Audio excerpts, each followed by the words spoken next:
Okay, so how do you know if you're dealing with a narcissist?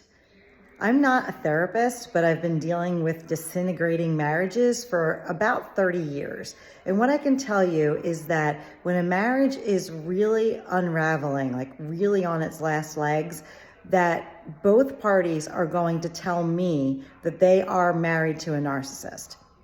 What I think actually happens is that when we get into defense, fight or flight mode, every human can exhibit traits that a psychologist would say is a narcissistic trait. So we really do everything we can to avoid internalizing blame and shame and guilt, and we try to project that onto our spouse. Now, obviously, some people are further along on that spectrum than others. Some of us just act that way reactively towards the end of a marriage. Others, it's been a pattern of behavior for, many, many years. So I think if you're dealing with an actual narcissist, you can look back in your marriage and see a pattern of a couple of things that are really sort of trademark. First thing is you feel like it's always got to be their way or nothing happens. And you find yourself in your relationship sort of thinking through how and when to talk to them, to anticipate angry reactions, or to try and phrase things so that they sound like it was their idea in the first place. If you're running through those mental gymnastics, that's not a healthy communication pattern or relationship pattern, and could be a sign of actual, more advanced narcissistic traits.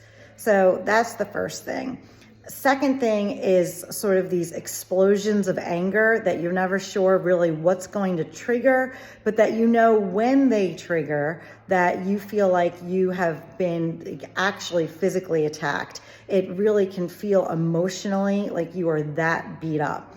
And then what tends to happen is that they proceed on, they feel better after that. You're feeling 1,000% worse, but they get up and move on as if nothing had happened and sort of expect you to do the same.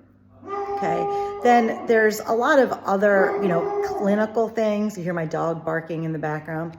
A lot of clinical things that a psychologist or a therapist could help you identify. But in terms of a marriage and sort of moving through a separation process, you need to be aware of some of these patterns, and you really need to be aware of how to avoid triggering them moving forward so that you can have a calm and peaceful separation or divorce process.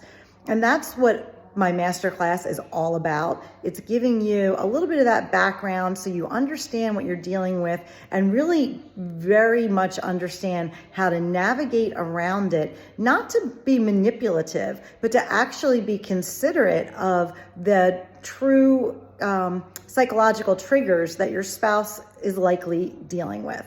And so there's a way to say things, a way to approach situations that can very much maintain calm, reduce the frequency of those emotional storms, and really allow you to move forward as calmly and peacefully as you can. So feel free to check it out. And if you have any questions, definitely reach out. I can definitely give you more information and really help you explore this topic more deeply if you're interested.